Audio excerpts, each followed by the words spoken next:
త్వరలో జరగబోయే మున్సిపల్ ఎన్నికల నేపథ్యంలో మెదక్ పార్లమెంటు పరిధిలోని గజ్వేల్ నియోజకవర్గం గజ్వేల్ మున్సిపాలిటీలో ఎన్నికల సమర శంఖారావాన్ని పూరించారు మెదక్ ఎంపీ మదహనేని రఘునందన్ రావు. ఈ సందర్భంగా నిర్వహించిన దాదాపు 500 బైక్ల భారీ ర్యాలీ అనంతరం ప్రజ్ఞాపూర్ గార్డెన్ లో ఏర్పాటు చేసిన విజయ సంకల్ప సమావేశంలో కార్యకర్తలను ఉద్దేశించి ఎంపీ రఘునందన్ రావు మాట్లాడారు. ఈ సమావేశంలో గజ్వేల్ మున్సిపాలిటీ ఇన్ఛార్జ్ ఆకుల విజయ, జిల్లా అధ్యక్షులు బైరి శంకర్ మరియు మున్సిపాలిటీ మాజీ చైర్మన్ గాడిపల్లి భాస్కర్ తదితర పార్టీ నాయకులు కార్యకర్తలు భారీగా పాల్గొన్నారు. అనంతరం ఎంపీ మాధవనేని రఘునందన్ ముఖ్యంగా మాట్లాడారు. పార్లమెంట్ ఎన్నికల్లో గజ్వేల్లో కాంగ్రెస్ కు 9,184 ఓట్లు, బీజేపీకి 10,404, బీఆర్ఎస్ కు 10,820 ఓట్లు వచ్చాయన్నారు. కాంగ్రెస్ అధికారంలో ఉన్నప్పటికీ గజ్వేల్ మెజారిటీ సాధించలేకపోయిందన్నారు. దుబ్బాక ఎమ్మెల్యేగా ఉన్న 3 సంవత్సరాల కాలంలో తాను ఎప్పుడూ ప్రజలకు అందుబాటులోనే ఉన్నానన్నారు. గజ్వేల్ ఎమ్మెల్యే కేసీఆర్ 13 సంవత్సరాల కాలంలో కనీసం 10 సార్లు కూడా గజ్వేల్ కు రాలేదని, గజ్వేల్ మున్సిపాలిటీని 100% బీజేపీ కైవసం చేసుకుంటుందని నమ్మకం ఉందన్నారు. ప్రధాని నరేంద్ర మోదీ ఏ దేశానికి వెళ్ళినా అక్కడ ఆయనకు ఘన స్వాగతం లభిస్తోందన్నారు. దేశమంతటా బీజేపీ పార్టీ విజయం పథంలో ముందుకు పోతుందని, 10 ఏళ్లు పాలించిన కేసీఆర్ ఇప్పటికీ రింగ్ రోడ్డు పూర్తి చేయలేదన్నారు. డబుల్ బెడ్రూమ్ ఇల్లు ఇస్తామని చెప్పినా ఇప్పటి వరకు గజ్వేల్ ప్రజలకు అందలేదన్నారు. గజ్వేల్లో నిర్మించిన ఆసుపత్రిలో స్థానికులకు ఒక్క ఉద్యోగం కూడా ఇవ్వలేదు. సమీకృత మార్కెట్ నిర్మాణం వల్ల ప్రయోజనం లేక ప్రజలు రోడ్లపైన దుకాణాలు పెట్టుకుంటున్నారన్నారు. కాంగ్రెస్ ప్రభుత్వం అధికారంలోకి వస్తే మల్లన్న సాగర్ బాధితులకు 240 కోట్లు ఇస్తామన్న హామీ ఇప్పటికీ అమలు కాలేదన్నారు. మల్లన్న సాగర్ బాధితులు గజ్వేల్ మున్సిపాలిటీలో విలీనం అయినప్పటికీ కొత్త వార్డులు పెంచలేదన్నారు.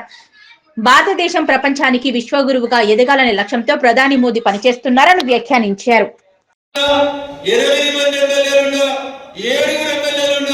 ఈ రాష్ట్ర ప్రభుత్వాన్ని అసెంబ్లీలో నిలబెట్టి ప్రజా సమస్యల మీద కొట్లాడిన ఎవరైనా ఉన్నారంటే అది కేవలం భారతీయ జనతా పార్టీ నాయకులు, కార్యకర్తలు, భారతీయ జనతా పార్టీ గుర్తు మీద గెలిచినటువంటి కార్పొరేటర్ దగ్గర నుంచి మొదలుకుంటే ఎమ్మెల్యేలు, ఎంపీల వరకు అంతే గట్టిగా నిలబడతారు. మిగతా వాళ్ళు ఇంటికి వెళ్ళి వాటికి వెళ్ళి దుక్కుతా ఉంటారు.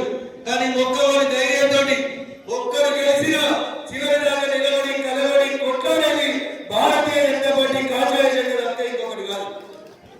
నేను పార్లమెంట్ లో మొట్టమొదటి ఎన్నికల ప్రచారం ఒక మున్సిపాలిటీలో మొదలుపెట్టినంటే అది గజ్వేల్ నుంచి ఈ రోజు మొదలుపెట్టారు. అంటే మీ మీద నాకున్నటువంటి విశ్వాసాన్ని మీరు అమలు చేయాలని, గజ్వేల్ మున్సిపాలిటీని భారతీయ జనతా పార్టీ గెలిపిస్తారని మీ అందరి మీద విశ్వాసంతో నేను ఈ రోజు ఇక్కడికి వచ్చి మాట్లాడుతూ ఉన్నాను. నా విశ్వాసాన్ని నిలబెడతారనే సంపూర్ణమైనటువంటి విశ్వాసంతో మళ్ళొక రోజు ఎన్నికల ప్రచారం మాత్రమే టైం దొరుకుతుంది. కాబట్టి 13 మున్సిపాలిటీలు ఉన్నాయి మెదక్ పార్లమెంట్ పరిధిలో. కాబట్టి దయచేసి అర్థం చేసుకోవాలి. ప్రతి ఒక్కరు మీరే నరేంద్ర మోడీ ఏమంటే నేనేనా భయం చెప్పాలి. ఎవరు నరేంద్ర మోడీ? నేనే. కాషాయ కన్నా వేసుకున్న ప్రతి ఒక్కరు నేనే నరేంద్ర మోడీ చెప్పి ముందుకు పోతే గజ్వేల్లో భారతీయ జనతా పార్టీ గెలవదు అని ఎవరికి ఎటువంటి అనుమానం ఉండాల్సినటువంటి అవసరం లేదు.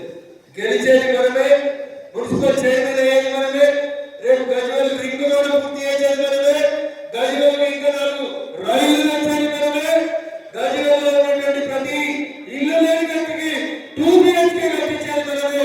ఆఖరికి ముఖ్యమంత్రిలో ముదిగిపోయినటువంటి గ్రామాలలో కూడా న్యాయం జరుగుతుందంటే అది కేవలం భారతీయ జనతా పార్టీ మాత్రమే జరుగుతుంది. కాబట్టి దయచేసి ఒక్క అవకాశం బీజేపీకి కాంగ్రెస్ వాళ్ళకి ఇచ్చే ఒకటి తగ్గకపోతున్నాడు రేవంత్ రెడ్డి గారిని చూసినాక 2 ఏళ్ళ పోలే. కాంగ్రెస్ కి మళ్ళీ 20 ఏళ్ళు, ఎన్నేళ్ళు?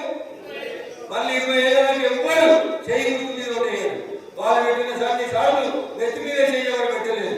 అందుకని కాంగ్రెస్ కథం, బీఆర్ఎస్ కథం, అది జైలు పార్టీ అయిపోయింది. బీఆర్ఎస్ పార్టీ ఎప్పుడు ఎవరు పోతారో ఎటు పోతారో తెలియని పార్టీ.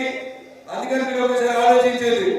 11 ఏళ్ళు ముఖ్యమంత్రిగా చేసిన, 12 ఏళ్ళు కూడా ప్రధానమంత్రిగా చేసిన, ఒక్క అవినీతి వచ్చలేకుండా 24/7 నేను నా దేశం ప్రపంచానికి 2500 ఒక శంకుస్థాపన జరిగింది. అవన్నీ అవుతున్నా సీఎం గారు చెప్పినప్పుడు గజ్వేల్లో 10,000 ఇళ్ళైనా కట్టుకొని ఇక్కడ ఇల్లు లేని వారు ఉండొద్దని చెప్పి అక్కడ ఒక సభలో వాగ్దానం చేయడం జరిగింది. నిజంగా నేను ఒక అదృష్టవంతుని గజ్వేల్లో ఇల్లు లేని ఒక్కరు కూడా ఉండరని అనుకున్నా. ఆ 2000 మాకు దురదృష్టం ఏంటంటే పాప మా ముంపు గ్రామాలన్నీ మల్లన్న సాగర్ ముంపు గ్రామాల ప్రజలందరూ కూడా అక్కడ రెడీ అయ్యి మా గజ్వేల్ ప్రజలకు అలాట్మెంట్ చేసిన సమయంలో అక్కడ గవర్నమెంట్ హరీష్ రావు గారు ముంపు గ్రామాల ప్రజలందరూ కూడా డబుల్ బెడ్రూమ్ లో చేంజ్ చేయడం జరిగింది. ఇక మేము 10 సంవత్సరాలుగా మళ్ళా రెండోసారి ఎన్నిక చేసుకోవడం జరిగింది మన ముఖ్యమంత్రి గారిని. అప్పుడు కూడా ఎన్నో ధర్నాలు గజ్వేల్లో మహిళలు పాపం ఒక ఎండలా రకం చేస్తాడు. ఫస్ట్ 10 కోట్ల రూపాయలతో ఒక 90 కోట్ల నేను ప్రాజెక్టును మొత్తము నేను డిపిఆర్ రెడీ చేసుకొని పోతే ఇదే హరీష్ రావు గారు చింపేసి ఆ యొక్క ప్రాజెక్టును ఆ రోప్ వేను అన్ని కూడా కోమటి చెరువులో పెట్టిన సంగతి కూడా గజ్వేల్ ప్రజలు గమనించాలి.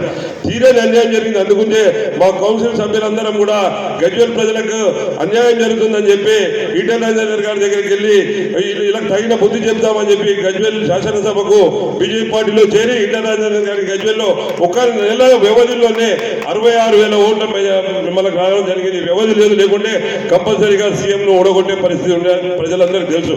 మేము కౌన్సిల్లో ఆహార అధికారులు మొత్తం మన మున్సిపల్ ఫైళ్ళన్నీ తీసుకుపోయి ఎంక్వైరీ చేసుకున్న సంగతి ప్రజలు గమనించాలి.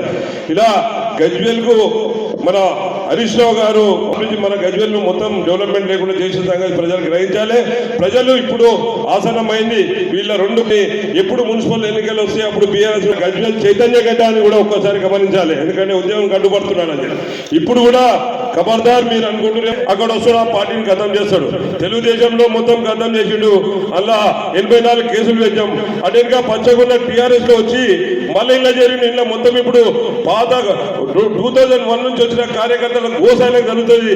వాళ్ళందరికీ టికెట్ లేకుండా గజ్వేల్ చిన్నాభిన్నం చేసుకుంటా ఈరోజు పార్టీని అంతా రాజేకూరులన్నా ఎందుకంటే బీజేపీ పార్టీ కూడా ఖతం అవుతుంది. దయచేసి కార్యకర్తల ఉసురు జరుగుతుంది. ఆయన ఎప్పుడు కానీ ఏ పార్టీలో ఉన్నా కానీ డబ్బులకే తప్ప గజ్వేల్ డెవలప్మెంట్ లో ఒక్క పని కూడా చేసింది లేదు. ఆయన అన్ని కబ్జాలు కొడితే ఒక 20 సంవత్సరాలుగా ఇలా ప్రజలు అక్కడ వాటర్ అంతా ఆయన వెంచర్లో కొన్న